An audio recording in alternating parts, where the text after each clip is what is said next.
Job a probablement senti chez Bildad ce désir de ne point faire de peine. Il lui en est reconnaissant. Et il est tout prêt à reconnaître que Dieu punit les méchants. Cependant, les mots d'Éliphaz sont toujours en son cœur.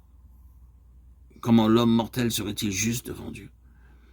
Et il les répète maintenant. Peut-être n'avait-il jamais pensé à cela auparavant. Il savait seulement qu'il avait marché avec Dieu dans l'intégrité et que Dieu l'avait honoré de son amitié. Dans un esprit d'obéissance, il avait offert des sacrifices pour le péché.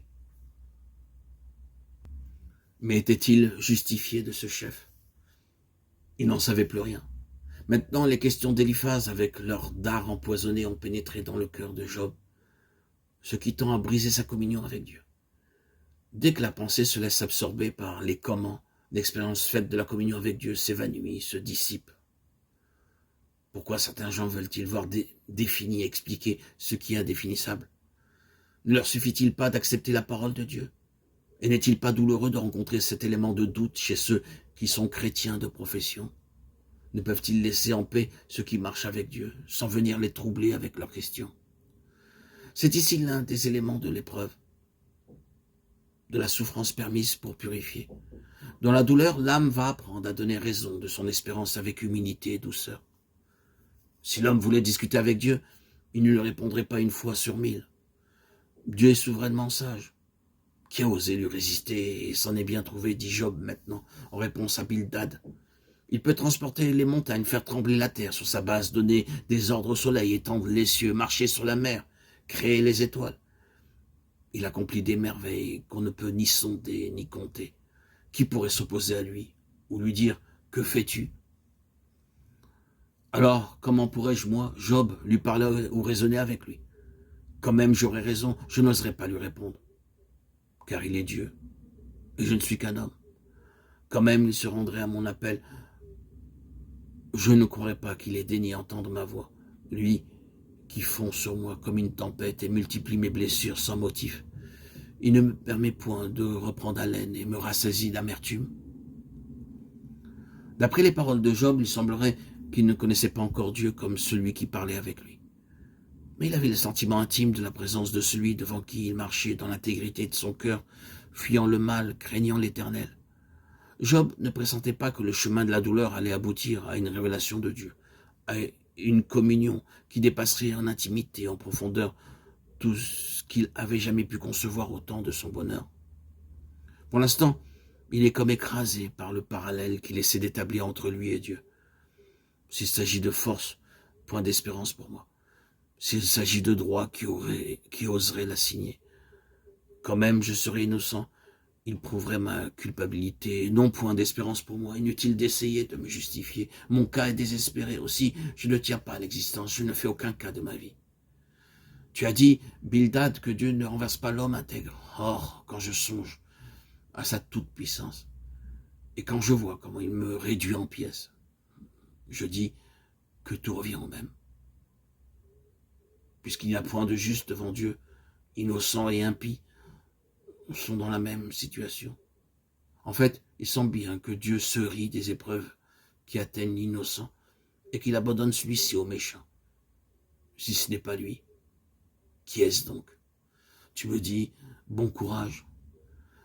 Mais si je veux oublier ma plainte et reprendre ma sérénité, je suis effrayé de toutes mes douleurs et à la pensée que Dieu ne me tiendra pas pour innocent.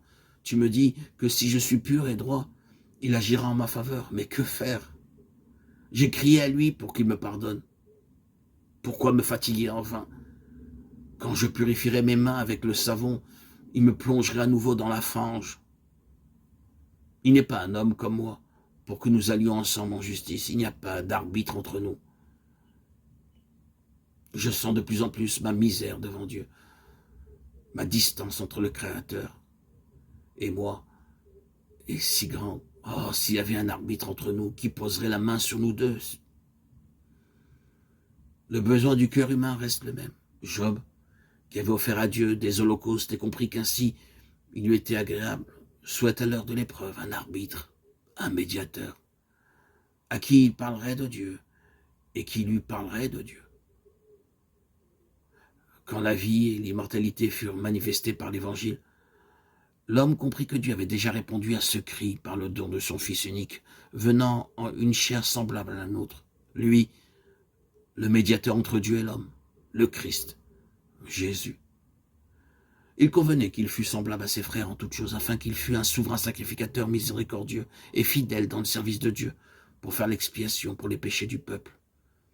Hébreux 2, 17. À nouveau, Job proteste.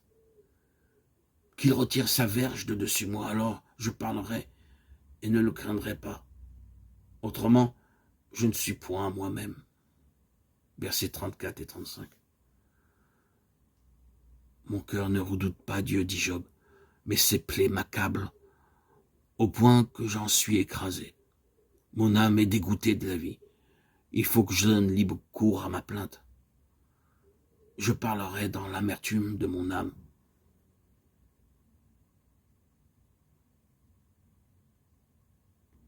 Je le dis à Dieu, ne me condamne pas.